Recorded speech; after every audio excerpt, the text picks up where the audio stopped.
Hello mga sisi loves! Ayan, good morning! Kumusta kayo? Ito nga pala si May, ang inyong lingkod. At tara, samahan nyo ako. Nandito kami ngayon sa Expo Park. Kasama ang aking mga kaibigan na tuwang-tuwa sa pagbablog ko. Kasi hindi daw ako mahihain. Hindi talaga ako mahihain. Lalong-lalo na hindi ko naman sila kilala. At ayan nga pala yung mga stall dito. May mga nagtitinda ng damit. Meron ding mga accessories, bags, at sapatos. Tara, samahan nyo ako at igagala ko kayo kahit yung camera ko paikot-ikot lang, ikot-ikot lang, ikot-ikot lang. At ayan nga pala, dun yung stall ng mga foods dun sa kabila.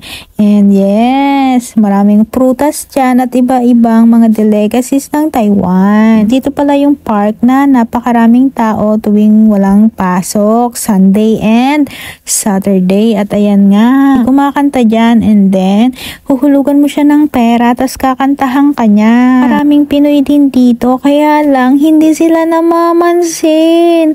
O diba, sana all may ka-holding hands at ang gulo-gulo ng camera ko. Diba, paikot-ikot lang siya. And yan nga pala yung station. Hindi ko lang matandaan kung anong station yan. Kasi bumaba ako sa Mingquan Station. Kasi pumunta ako ng Pinoy store. At ayan na nga, diba? Napakaraming people of the Philippines and people of the Taiwan. Diba? Tingnan nyo naman yan. At ang saya-saya dyan tuwing walang pasok. Nandito ka, hindi ka magugutuman kapag marami kang perang dala. Kasi maraming mapagpipili ang pagkain at mura lang, 50 lang, makakakain ka na at mabubusog ka. Kaya sa mga pupunta ng Taiwan na magtutour, ayan, punta kayo dito sa Expo Park. And then, marami kayong mabibiling mga mura, mga pampasalubong. Ayan na nga, namimili na sana kami, 50 NT lang yan. Hindi ako muna bumili kasi sabi ko next time na lang kapag magpapackage na ako sa Pilipinas. Ayan, 50 NT lang yan. Pwedeng pang regalo sa mga inaanak, sa mga pamangkin at sa anak. Marami kang mapagpipilian na kahit ano dyan. Mayroong cellphone case ng cellphone. At meron din kung ano-ano, mga pang bata. May mong pang regalo sa inyong mga inaanak.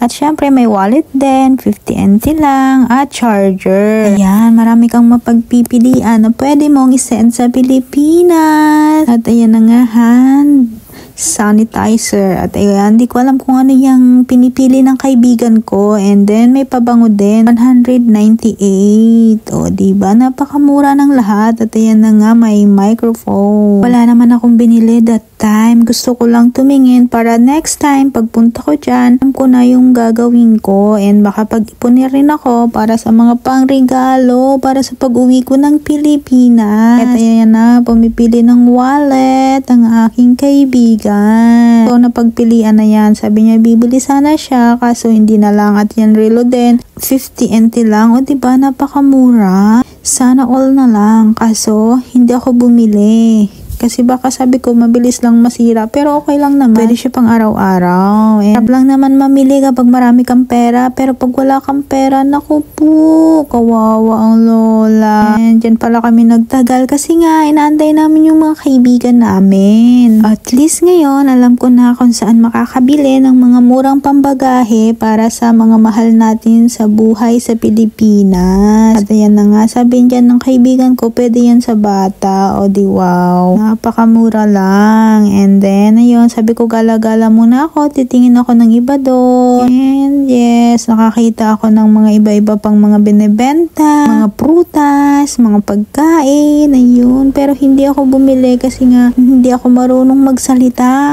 Gusto kong i-challenge yung sarili kong magsalita. Nang magsalita. Kaso, nahihiya ako. Baka magkamali ako. At ayun nga, daanan pala dyan ng airplane for domestic flight. At ayan na, naghahanap kami ng mangga kasi ang kaibigan ko mukhang naglilihi na siya. Oh my goodness, sana all. At ayan na nga, diba? Wala kaming makitang mangga. Hindi ko alam kung bakit dito sa Taiwan walang mangga. Many months na ako dito pero wala pa rin ako nakikitang mangga. Hindi ko alam kung bakit. At tinatanong ko yung mga matatanda, bakit wala kayong mangga? Sabi lang nila, Mayo, na ang ibig sabihin ay wala. Kanya-kanyang stall sila at pwede ka nang bumili ng kahit anong gusto mo.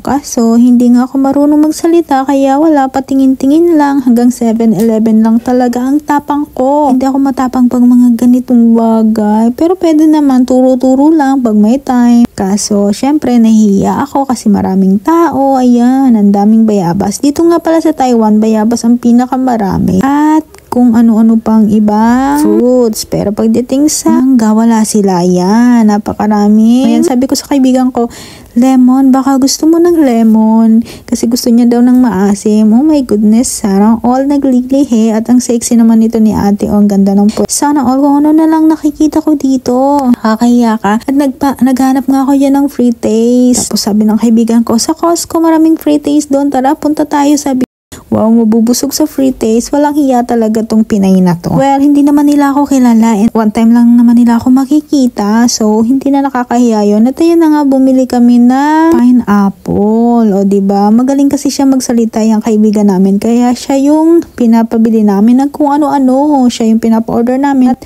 pinapakausap namin sa mga people of the Philippines. I mean, people of the Taiwan. O, diba? Ang galing niya. Kung kami yan, guto, mga abuti namin. And yan, ayan na nga. Matamis nga pala yung mga pineapple nila dito. At dun kami sa may gilid, nakaupo at hanggang sa nakita namin tong mga aso. Sobrang cute nila. Oh my goodness. At gusto ko na silang uwi sa Pilipinas. At ayan na nga, nagpupo na rin yung isa. At hanggang dyan na lang ang aking video. Bye-bye. Ingat po and God bless po sa inyong lahat. Salamat sa nanonood. Thank you.